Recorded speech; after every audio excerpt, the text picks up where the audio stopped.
Bom dia a todos.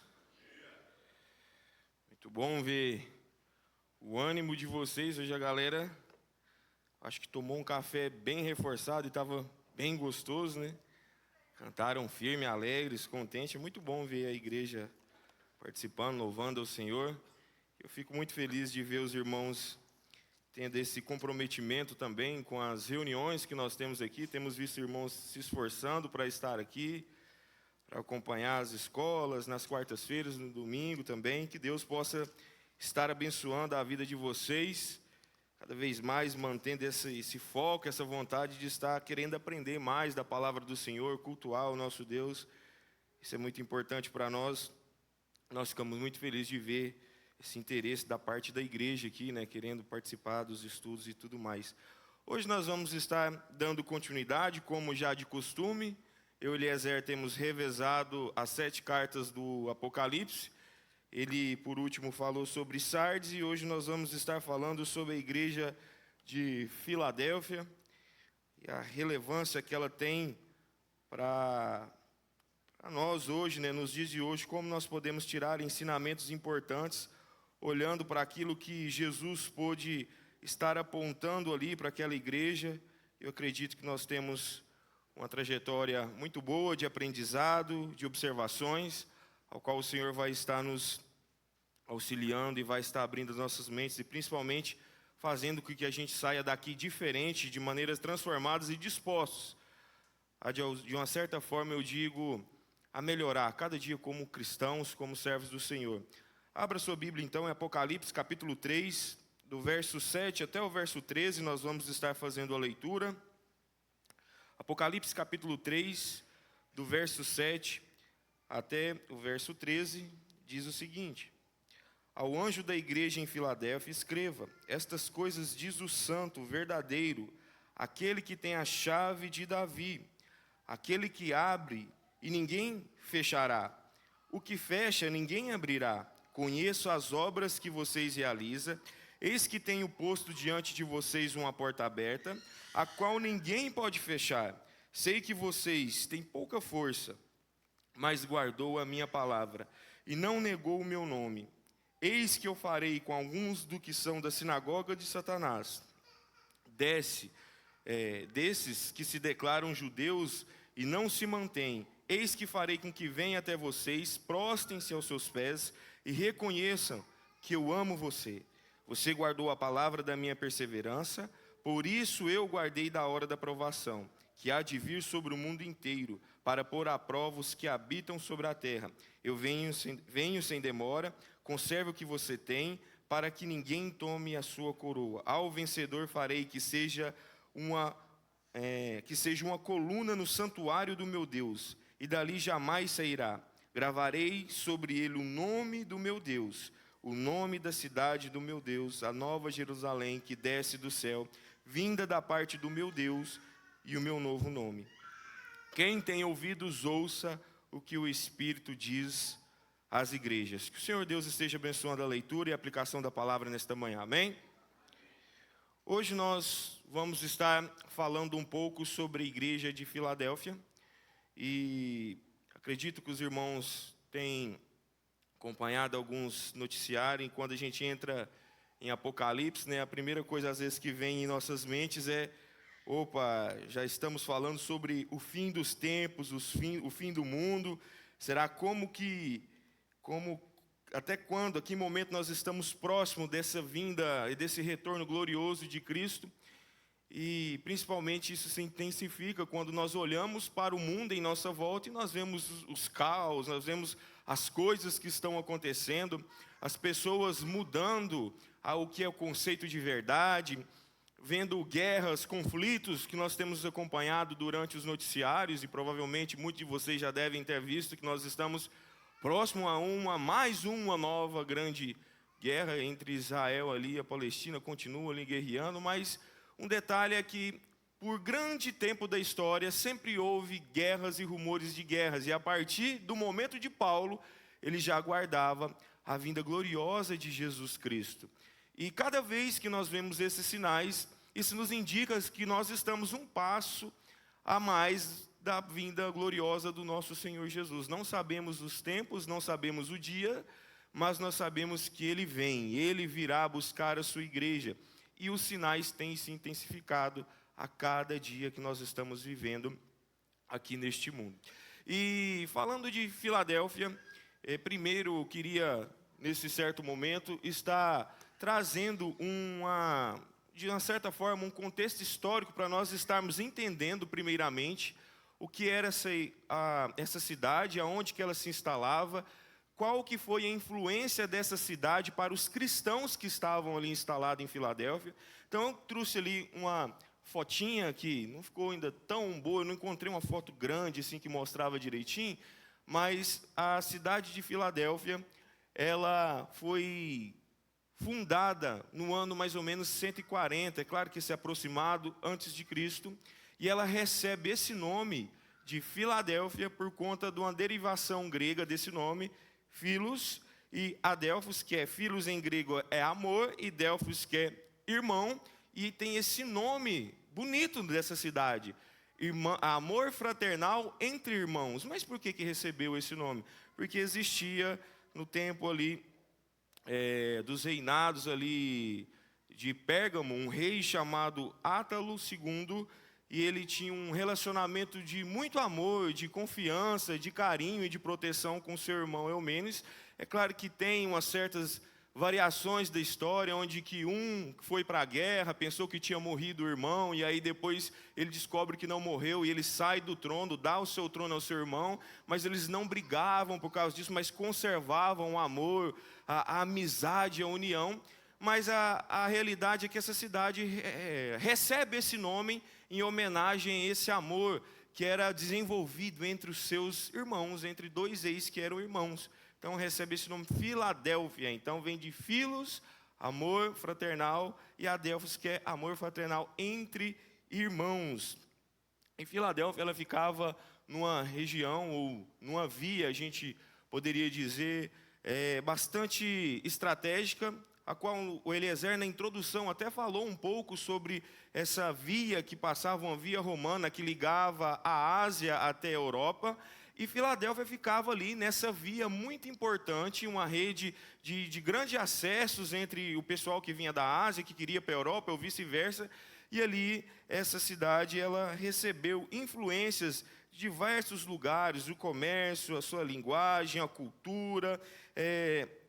Era uma cidade que estava de portas abertas, e principalmente porque ela estava ali numa região que era muito movimentada. Então vinha gente que tinha suas culturas pagãs, que tinha os seus outros deuses, que tinha talvez algum outro tipo de língua, outras culturas, e influenciava ali a cidade de Filadélfia. O comércio também ali era fortemente influenciado por conta dessa via que passava ali, pessoas vinham de vários lugares, e ali Filadélfia era uma região muito produtiva. Os solos de Filadélfia, por ser uma região vulcânica, que eu estava estudando, falei, gente, o que tem a ver, né? Uma região que fala lá que existia atividades vulcânicas e provocava terremoto naquela região ali, mas o solo dela era muito fértil. Eles falam que por conta das cinzas, dos minerais, tudo que vinha, chegava ao solo ali e fazia com que aquela cidade fosse muito produtiva, que fosse uma cidade que ali encontrava assim, oportunidade de pessoas que vinham de outro lugar produzir ali agricultura, principalmente o que era mais desenvolvido ali, o comércio de vinho. É uma cidade que foi também influenciada pela religião de outras pessoas, como eu disse, deuses pagãos, idolatrias, principalmente por a gente falar desse vinho, lá se encontrava uma das maiores templos de idolatria ao deus Dionísio, que era o deus do vinho, um deus que eles prestavam em adoração, aquele falso deus. E ali também existia judaizantes extremamente legalistas, que de alguma forma tentavam oprimir, enfiar de goela abaixo aos cristãos que estavam ali naquela cidade de Filadélfia, a entenderem ou talvez a se entregarem àquilo que eles queriam que eles fossem, que eles aceitassem as suas normativas. Filadélfia, apesar de ser uma igreja pequena, nós vamos ver isso mais na frente, uma igreja que talvez aos olhos humanos não tinha tanta força e influência, ela resiste a todos esses ataques, a essa influência a qual a cidade estava ali instalada. Importante também nós colocar aqui como um fato de historicidade, para nós entendermos que, quem sabe, algum de nós alguma vez consegue ir na Turquia, porque Filadélfia hoje ela não se encontra intacta, devido a ela estar numa região de terremotos, naquela época, né, como eu disse, tinha atividades vulcânicas, veio a destruir a cidade. E essa cidade ela foi reconstruída algumas vezes, recebendo até outros nomes em homenagem aos imperadores da época, mas hoje Filadélfia, o que a gente encontra dela é somente ruínas, numa cidade que hoje recebe o nome de Alaşehir, na Turquia. Se você for lá, você vai conseguir ver nesses sítios arqueológicos que eles têm, as estruturas, as ruínas ali de Filadélfia. Mas ela se encontra soterrada, mas ainda assim os arqueólogos conseguem olhar para aquelas ruínas, aqueles destroços da cidade e ver que realmente ali se encontrava a igreja de Filadélfia ali, que ela foi soterrada e hoje outra cidade está por cima dela, mas é um fato histórico só para a gente, quem sabe você consegue ir na Turquia, esteja por ali, passe nessa cidade aí de Alaşehir, você vai conseguir ver ali as ruínas de Filadélfia. Importante que ao longo dos estudos nós temos colocado alguns pontos em comuns que podem ser notados ao lermos as 7 cartas do Apocalipse. Nós sempre também, algumas vezes nós mencionamos esses fatos históricos, aonde que ela foi instalada, onde que a cidade estava, que algumas já foram destruídas, só encontra as ruínas, que era influenciada, passava por perseguição. A gente sempre colocou alguns pontos em comuns, mas os pontos que nós conseguimos identificar que a maioria das cartas se encontram em comum é a descrição de Cristo, um elogio, uma acusação, uma exortação e uma promessa. Se nós formos olharmos atenciosamente, nós vamos notar que existem esses pontos, a grande maioria, esses pontos em comum entre as cartas. Mas eu queria fazer uma pergunta para vocês hoje aqui. O Eliezer falou de Sardes, na escola que nós tivemos passado, que existia algo que aquela igreja não passava, que todas as outras passavam. Vocês lembram o que era? Perseguição. E agora, a igreja de Filadélfia, existe algo também, um diferencial nessa igreja, que ela possuía ou não possuía em relação às demais. Eu vou deixar já uma dica aqui, só Esmirna também tinha esse ponto evidenciado como Filadélfia. As outras igrejas tudo tinha, mas Filadélfia e Esmirna não. Isso. Acusação. Aqui, das outras igrejas que nós vamos lendo, existe ali alguns pontos em comum. Todas vêm no começo falando a descrição de Cristo, vem falando de elogio. Eu tentei colocar um quadro aqui, só que ele ficou meio apático, digamos assim. Mas ali tem uma descrição de Cristo, existe um elogio para as igrejas, existe acusação, exortação e uma promessa. Quando nós vamos olhando, Éfeso, ele tinha uma descrição, falava do elogio, tinha a acusação que ela perdeu o primeiro amor. Esmirna também fala que tem a descrição de Cristo, fala da fidelidade. E quando chega em acusação de Esmirna, essa igreja não tinha acusação. Pérgamo já tinha uma acusação, a tolerância com falsos ensinos e a imoralidade. Tiatira tinha acusações, devoção corrompida, ensino falso, imoralidade. Sardes tinha também acusação, mas Filadélfia e Esmirna elas não tinham acusações nenhuma. Mesmo sendo a igreja considerada entre os estudiosos a mais jovem daquela região da Ásia Menor, juntamente com a igreja de Esmirna, elas eram as únicas que não continham acusações. E até hoje nós podemos encontrar algumas igrejas com esse nome de Filadélfia. A pessoa acha legal, né? Coloca os nomes da igreja aí como Filadélfia pelo nome, pelo significado que tem, né? O amor fraternal entre os irmãos. E também fala, opa, essa igreja deu um bom testemunho. Pelo bom legado que Filadélfia deixou, muitas igrejas até querem ter esse nome. Vamos colocar o nome da igreja ali de Filadélfia, mas dificilmente você vai encontrar uma de Pérgamo, de Tiatira. Você não vai encontrar a igreja em Santa Vitória de Tiatira. Opa, não. Filadélfia parece ser mais legal. Não tem acusação, tem um nome legal do amor entre os irmãos e não recebe crítica da parte de Cristo. Olha que legal. Mas isso é importante nós lembrarmos que isso é um legado, é um testemunho que essa igreja deixa às outras gerações. Então, quando nós falamos a respeito da igreja de Filadélfia, nós vamos trazer aqui para vocês a descrição de Cristo, mas essa igreja de Filadélfia, ela é elogiada por conta da sua fidelidade.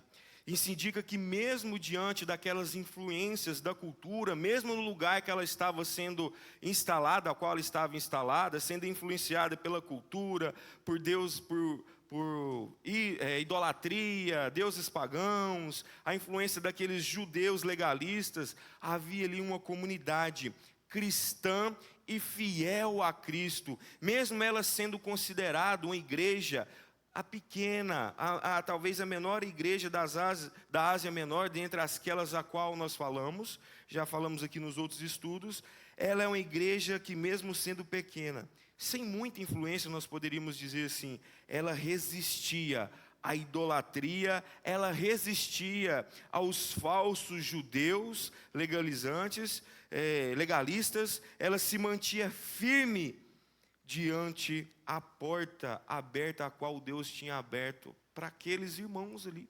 Era uma igreja que, diante das suas dificuldades, diante da sua pequenez aos olhos humanos, ela não abre mão da verdade, ela não abandona o Cristo, ela permanece firme, entendendo que ela estava ali, porque é uma porta que Deus abriu, a qual aquela igreja poderia estar pregando e anunciando o Evangelho de Cristo. Então agora neste momento, diante de tantas pontos em comuns que nós destacamos entre as igrejas, nós falamos a respeito de descrição, elogio, acusação, exortação, desses pontos a qual nós vemos, nós vamos estar destacando hoje a descrição que é dada a respeito de Jesus Cristo e o elogio que essa igreja, a Filadélfia, recebe do próprio Cristo. Então hoje nós vamos estar tentando, dentro desses minutos que nós temos, nós vamos estar falando com vocês dentro desses dois pontos, a descrição de quem é Jesus Cristo, o reconhecimento dele e também do elogio que essa igreja, a Filadélfia, vai receber. Nós podemos ver no verso 7, já começa com um versículo dizendo: estas coisas diz o santo, o verdadeiro, aquele que tem a chave de Davi. Nós podemos ver que todas as partes introdutórias das 7 cartas ao Apocalipse, se você for ler, fazer uma leitura na sua Bíblia, aí você vai encontrar que em todas elas existe uma descrição de quem é Jesus. Quando nós olhamos tem o quadro anterior, mas tem vários aspectos, nós não vamos discorrer sobre ele, mas fala que é aquele que tem autoridade, é aquele que tem uma espada que sai de sua boca, olhos como de chama de fogo, pés de bronze, autoridade suprema e onisciente. E agora aqui em Filadélfia vai trazer essa descrição de quem é Jesus Cristo. E ele começa dizendo: Jesus Cristo é o santo e o verdadeiro. E ele aqui, com certeza, Jesus, através desta carta, ele está se afirmando de forma bem clara e definida a sua divindade. Jesus Cristo, ele é puro, ele é separado do pecado, ele é perfeitamente justo, ele é completamente dedicado a Deus, separado a Deus. Até mesmo quando nós falamos que, olha, os crentes são um povo santo, quer dizer que, diferente de Cristo, nós pecamos, infelizmente nós erramos, mas nós somos separados para um propósito principal. E Jesus, além dele ser puro, divino, sem pecado e justo, ele foi dedicado a uma obra principal, a qual Deus preparou antes da fundação do mundo. Nesse sentido, Deus mostra o quanto Ele é santo, o quanto Ele é importante. E aqui nós vamos ver que na Bíblia existem outras menções falando sobre Jesus ser o santo, sendo o puro, sendo o verdadeiro. Quando nós olhamos lá em Marcos 1:24, e em Lucas 4:34, nós encontramos uma passagem que Jesus está em Cafarnaum, está dentro de uma sinagoga, ensinando ali, lendo as Escrituras, e chega um homem possuído de um espírito imundo. E esse homem vai dizer a Jesus: o que você quer conosco? Jesus Nazareno, você veio para nos destruir? Sei muito bem que você é o Santo de Deus. Olha só, esse possível demônio que estava ali naquele homem, ele reconhece que Jesus é o Santo de Deus. No discurso também, a qual nós lemos há algum tempo atrás, o Gessé também passou por ele, em João 6:69, um discurso duro de Jesus aos seus discípulos. Os discípulos vão olhar para Jesus e vão dizer: nós temos crido e conhecido que o Senhor é o Santo de Deus.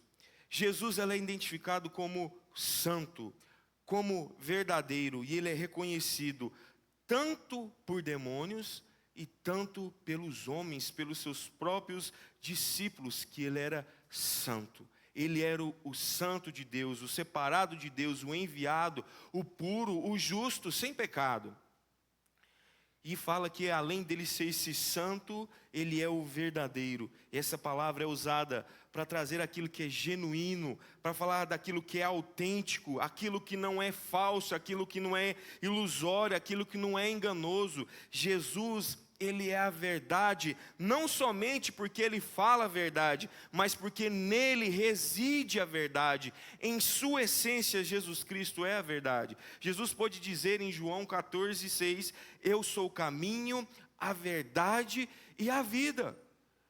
Enquanto em outros lugares encontram-se falsos deuses, falsos ensinamentos que não conduzem as pessoas à libertação da escravidão do pecado, enquanto em outros lugares apontam deuses que se destroem, Deus que caem, quebra, pessoas que morreram e ali se encontram os seus restos mortais.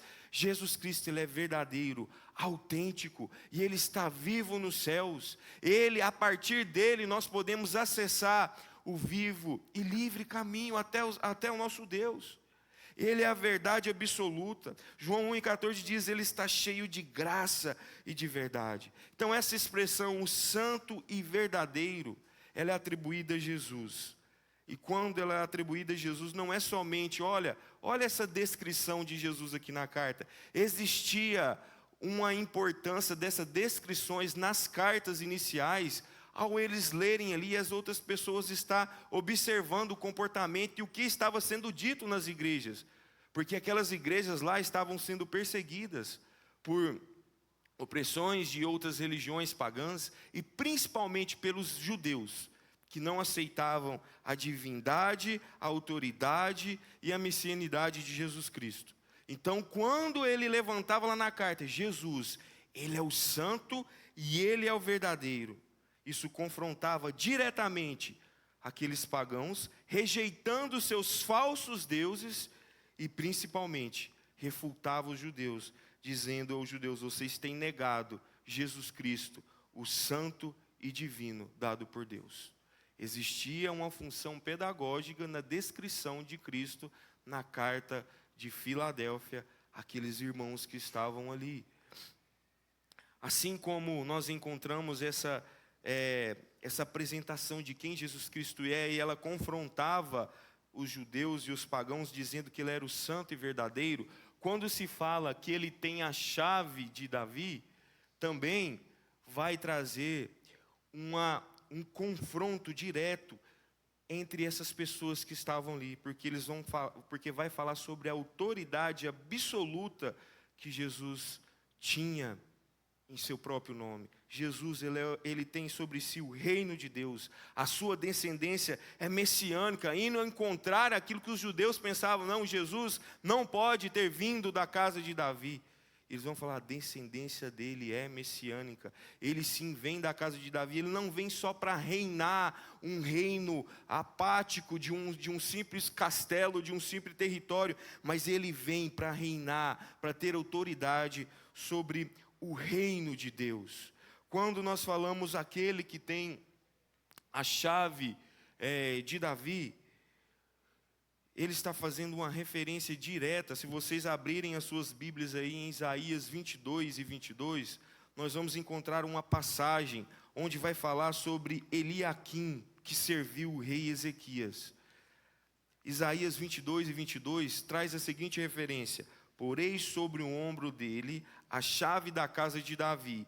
Ele abrirá e ninguém fechará. E ninguém fechará. Fechará e ninguém abrirá.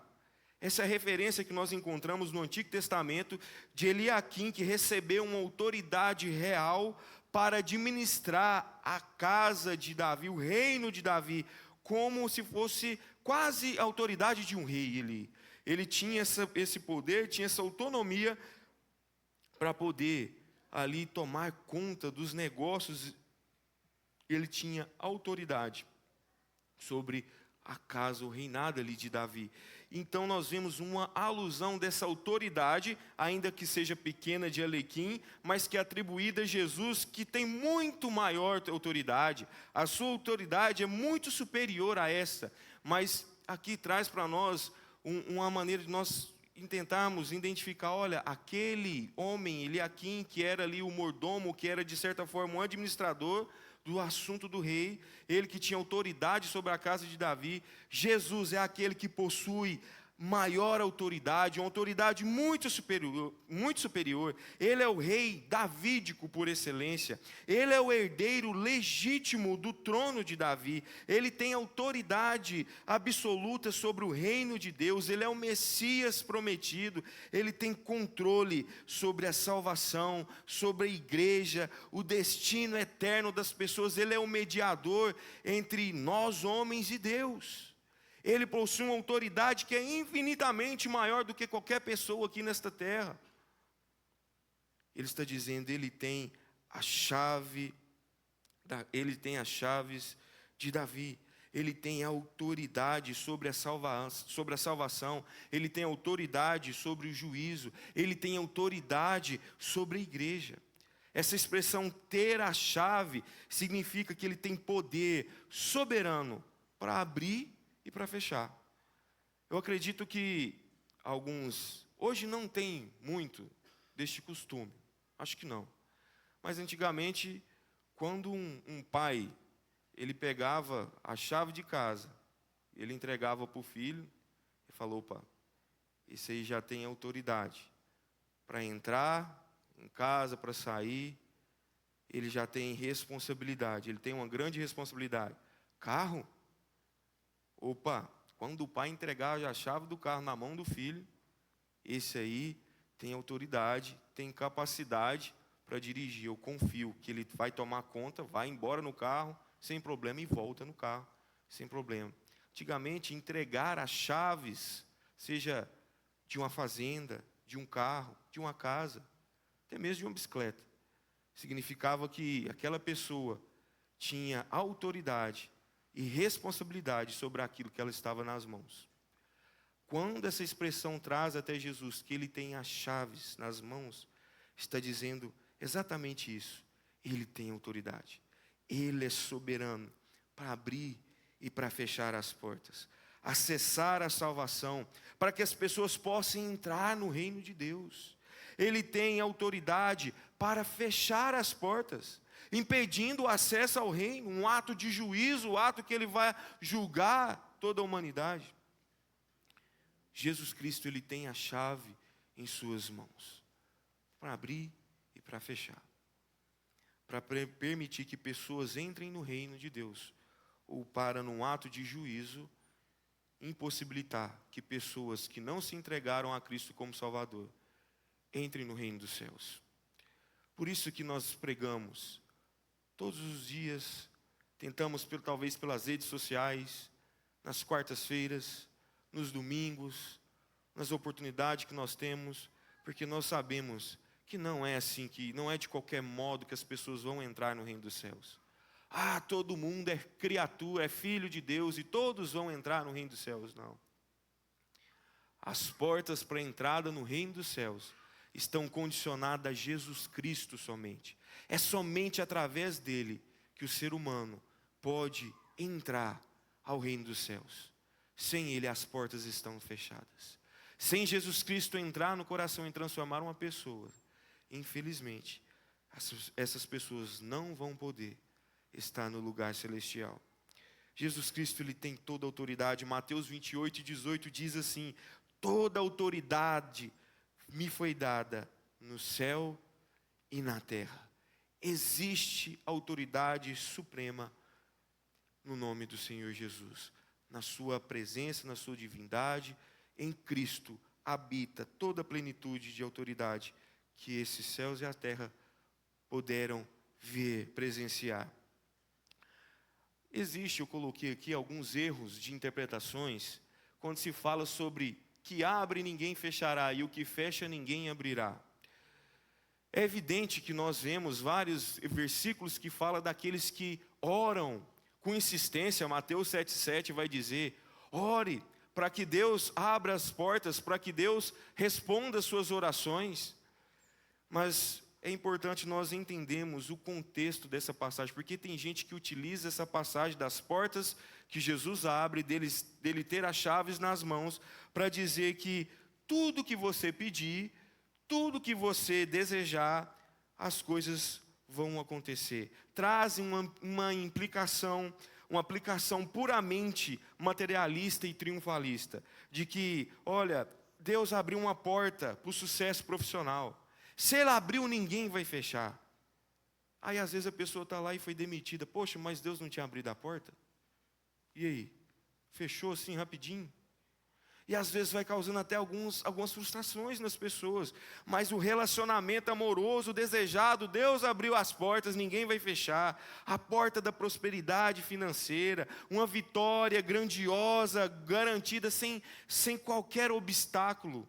Muitos colocam esse contexto dessa frase de: o que Deus abriu, tudo vai dar certo, as portas não podem se fechar, como uma frase, como um mantra motivacional, como uma frase que é como se fosse uma declaração mágica: se Deus abre as portas, tudo vai dar certo. Mas nós esquecemos que existe um problema, porque o contexto dessa passagem, ele é um contexto espiritual.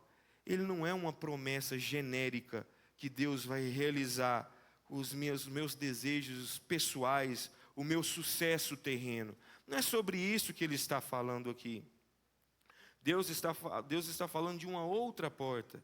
Deus pode abrir portas que às vezes muitos de nós nem entendemos. Portas para sofrimento, aonde a nossa fé ela é apurada, aonde nós somos trabalhados e desenvolvidos por Deus. Deus abriu portas de missões, aonde o povo passou por perseguições, aonde o povo de Deus foi colocado às provas.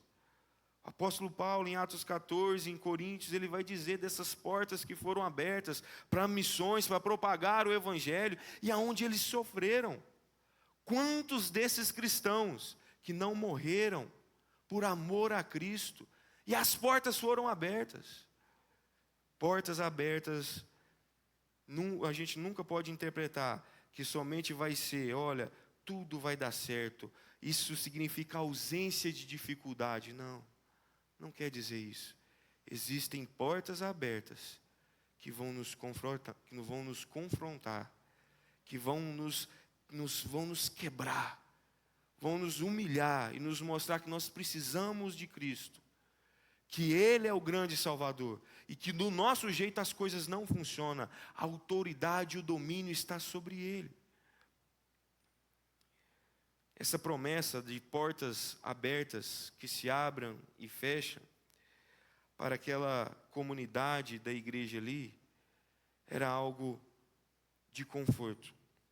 Era uma promessa não humana, mas era uma promessa cristocêntrica. O que quer dizer isso? Ela se concentra na vontade e no querer de Deus. Ela não se concentra nas emoções pessoais de cada indivíduo. Ela não está condicionada à minha vontade, às portas abertas. Mas as portas que são abertas, elas estão condicionadas à vontade soberana de Deus. 1 João 5,14, ele diz o seguinte: se pedimos alguma coisa, olha só esse versículo, ele diz: segundo a sua vontade, o Senhor Deus, Ele nos ouve. Porque eu também não quero deixar aqui a ideia, falar assim, então você está falando que essa porta aqui não é uma porta que Deus abre, e quando Deus abre ninguém pode fechar, então não adianta nada nós pedirmos que Deus não vai receber, não vai escutar o nosso clamor. Não, Deus escuta as nossas orações. Quantas vezes nós estivemos aqui, abrindo os nossos corações ao Senhor, falando, Senhor, sonda os nossos corações, nós estamos colocando diante do Senhor pedidos que somente o Senhor pode resolver. E de acordo com a vontade soberana de Deus, portas foram abertas. Oportunidades chegaram a diversos lugares, a diversos lares, a diversos irmãos nessa igreja local. Mas também portas não foram abertas. Até hoje nós temos orado para que Deus ainda possa estar dando vida às pessoas que estão, de uma certa forma, mortas num leito de uma cama. Deus ainda não quis abrir a porta. Essa é a vontade soberana dele. E às vezes nós começamos a questionar. E nós devemos entender que existem coisas que vão ser abertas por Deus, de acordo com a vontade dele. E existem portas que vão ser fechadas, que não vão ser abertas se Deus não quiser abrir. E cabe a nós, como seres humanos fracos e frágeis, nos colocarmos sobre os senhorios de Deus. E Senhor, por mais que eu não estou entendendo, me ajude a passar por essa dificuldade, a lidar com essa porta fechada, porque eu sei que o Senhor tem algo a me ensinar a trabalhar neste momento. Significado de porta aberta nesse contexto que nós estamos lendo. Opa, passei rápido demais. Ela está relacionada com acesso ao reino de Deus. Jesus tem a chave de Davi, ou seja, ele tem autoridade messiânica e real.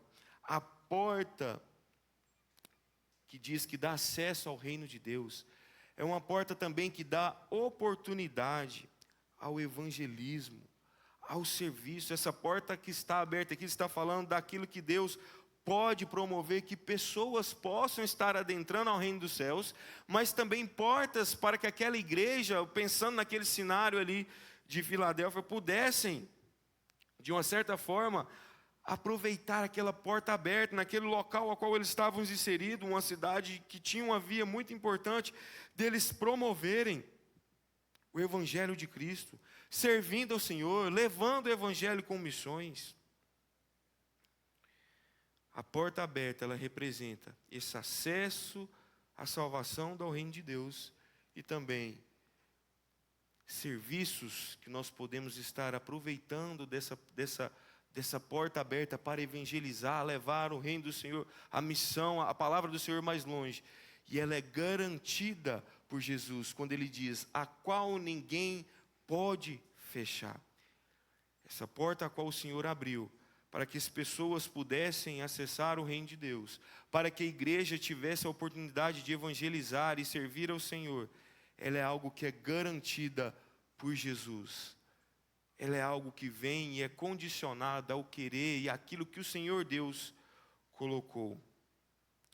E depois de nós estarmos trazendo essas descrições, eu queria já estar passando, e nós vamos falar um pouco sobre essa questão também dos elogios de Cristo, só que mais uma vez, salientar aqui, que não esqueça disso. Essas portas que às vezes nós temos na nossa mente, às vezes nós achamos, olha, portas abertas, tudo vão dar certo. As coisas que Deus, aquilo que Deus abriu, o homem não pode fechar. Realmente, o que Deus abre, o homem não fecha. Mas não vamos colocar uma ideia que talvez, olha, tudo que foi aberto agora, essa oportunidade que foi aberta, é algo que vem de Deus, e se fechar, Deus vai murmurar, Deus não respondeu as minhas orações. Entendam que tudo está sobre a soberania e o governo de Deus. Agora nós vamos estar falando sobre os elogios de Cristo. Jesus, ele fala no verso 8, sei que você tem pouca força, mas guardou a minha palavra e não negou o meu nome. Quando ele diz para aqueles irmãos ali que aquela igreja, ela tinha pouca força, e ele apresenta dois elogios àquela igreja: guardou a minha palavra e não negou o meu nome. Ele evidencia dois pontos de elogios daquela igreja local ali em Filadélfia. Ela é uma igreja que tinha pouca força. Não quer dizer que ela era uma igreja que era de pessoas doentes, debilitadas, mas muitos escritores dizem que ela é uma igreja que não era uma igreja grande, não era uma igreja que tinha muitos membros e provavelmente não tinha grande influência, mas era uma igreja fiel, porque guardou os ensinamentos e não negou o nome de Cristo. Por isso ela foi reconhecida por esses pontos aqui: guardou a minha palavra e não negou.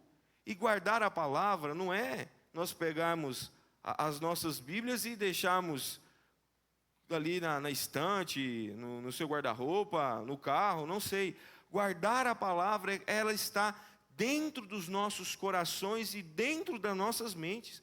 Aqueles irmãos, eles tinham a palavra viva dentro do coração e da mente deles. Eles não abriam mão da palavra verdadeira e fiel de Cristo, ao ponto deles terem condição de não negarem a Cristo. Como que uma pessoa não pode ser influenciada ao ponto de não negar a Cristo? Porque ele entende que o seu Senhor é verdadeiro, é santo, é fiel, e existem promessas que estão na sua escritura, que é a palavra de Deus imutável, inerrante, infalível, e que nela se encontram as verdades explícitas sobre Deus e sobre aquilo que Ele espera do seu povo. E quando nós temos compreensão desses ensinamentos bíblicos, dessas verdades que nós encontramos na palavra do Senhor, elas trabalham nos nossos corações, elas trabalham em nossas mentes, ao ponto de nós não podermos negarmos a Cristo, mediante talvez as acusações, as perseguições.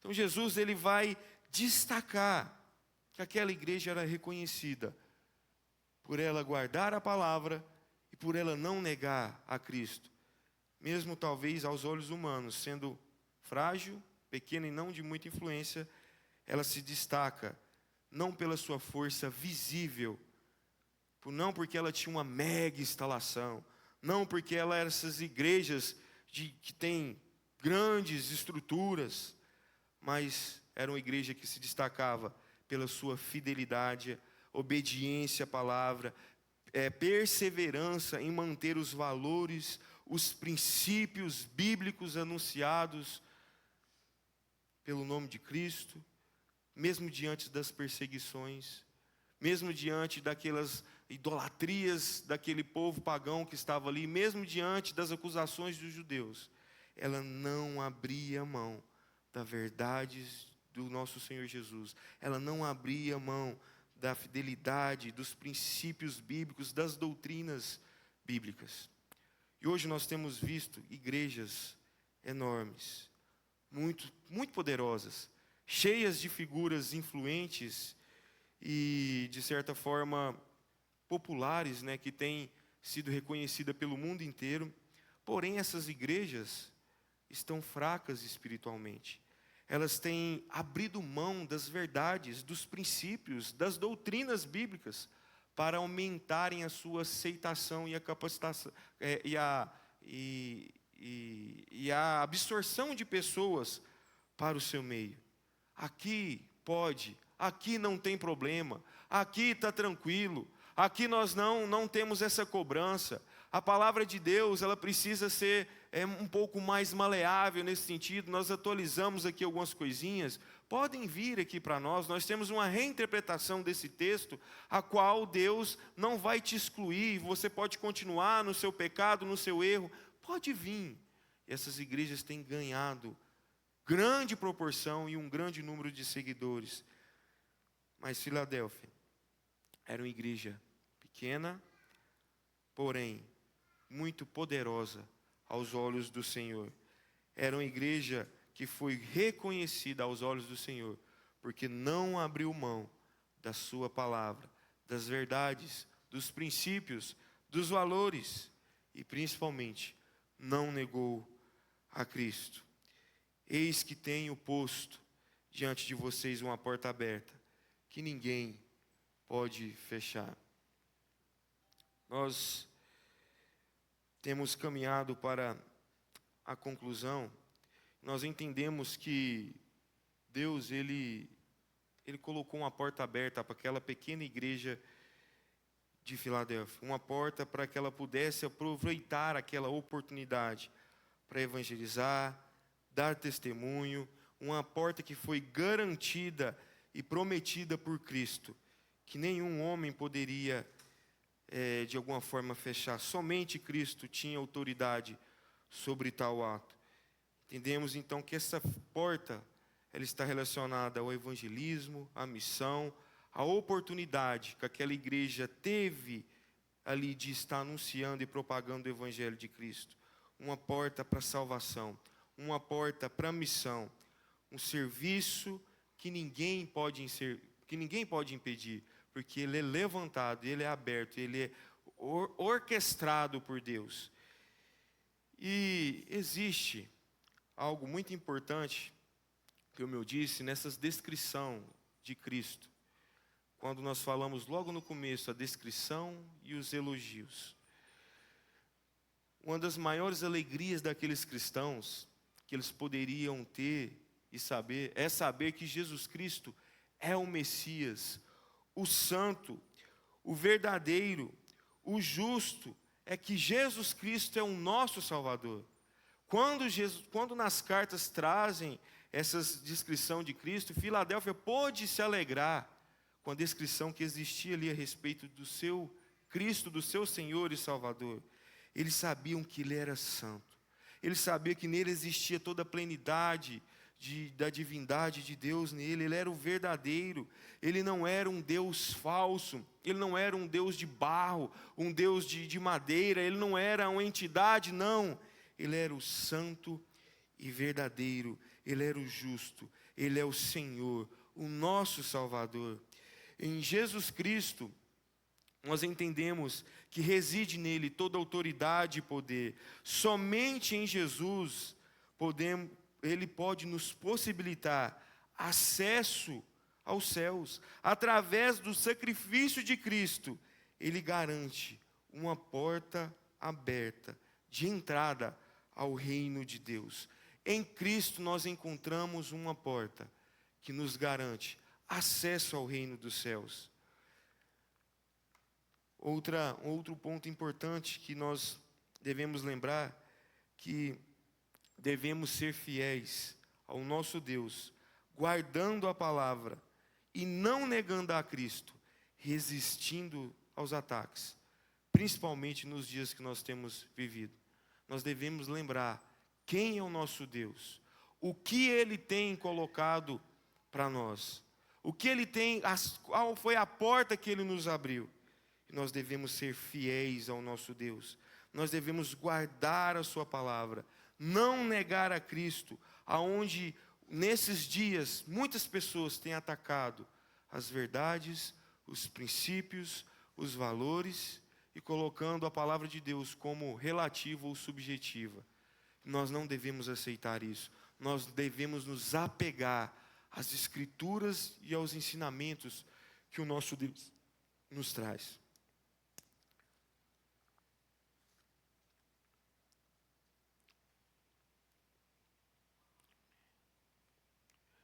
Coloquei na conclusão que nós devemos lembrar que Deus abriu uma porta para essa igreja local.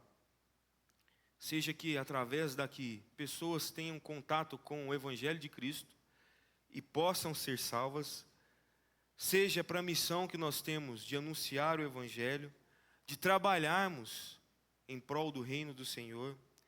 Deus abriu uma porta para essa igreja local aqui em Santa Vitória.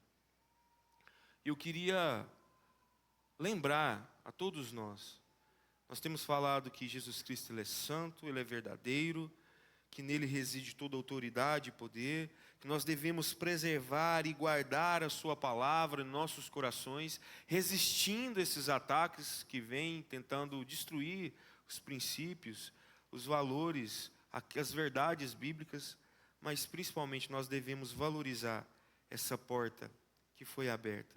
Nós temos uma oportunidade única de levarmos o Evangelho de Cristo a mais pessoas.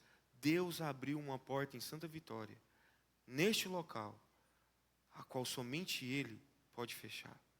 E nós podemos entender que nós temos um papel aqui muito importante, de estarmos aqui anunciando a Cristo, prestando adoração a Ele, servindo a Ele, contribuindo para que a missão das igrejas seja levar e conduzir as pessoas ao acesso ao reino dos céus. Nós temos grande responsabilidade nessa missão. Esta porta foi aberta para essa igreja local. E como nós temos lidado com isso? O que você tem feito com a oportunidade que Cristo te deu aqui em Santa Vitória, através da igreja a qual você está servindo? Lembre-se que é uma porta que foi aberta por Deus para que nós possamos estar anunciando a tua palavra. Eu terminei com um ponto que eu achei muito importante em um dos livros que estavam lendo sobre essa autodescrição de Deus e os elogios que ele trouxe à igreja de Filadélfia. Seria muito bom nós sermos reconhecidos também como uma igreja que guarda as palavras do Senhor, que preserva as doutrinas bíblicas, que aproveita as oportunidades para levar o Evangelho, mas que esses elogios, essa descrição que Jesus Cristo fez à igreja de Filadélfia, possa nos motivar a estarmos fortalecidos e fiéis, mesmo quando chegar tempos difíceis. Porque, como eu disse, portas abertas não significa ausência de dificuldade. Que sejamos encorajados a permanecer firme em Jesus Cristo, em obediência à sua palavra, na certeza que podemos depositar as nossas vidas em Cristo, porque Ele já garantiu para nós acesso ao reino dos céus. Por isso que Paulo, ele fala, olha, eu não sei o que é mais importante, se eu estar com Cristo na glória, nos céus, ou estar levando a palavra. Ele entende que existia uma porta que foi aberta para ele. E ele entendia que por mais que ele sofresse, existe algo que nem a morte, nem a altura, nem a profundidade, nada pode nos tirar, que é a garantia da salvação por intermédio de Jesus Cristo, que abre essa porta e nos permite estar em comunhão com o nosso Deus. Que o Senhor Deus ele possa estar abençoando essa mensagem que foi dita, possa estar aplicando em nossos corações, que você possa estar lembrando que a descrição de Cristo naquela carta ali de Filadélfia não era somente um enunciado de quem Ele é. Lembre-se que Jesus Cristo ele é o santo, Ele é verdadeiro, nele existe toda autoridade e poder, toda majestade. Nós servimos a um Deus vivo e verdadeiro, que tem todo o poder em suas mãos, tanto na terra como nos céus.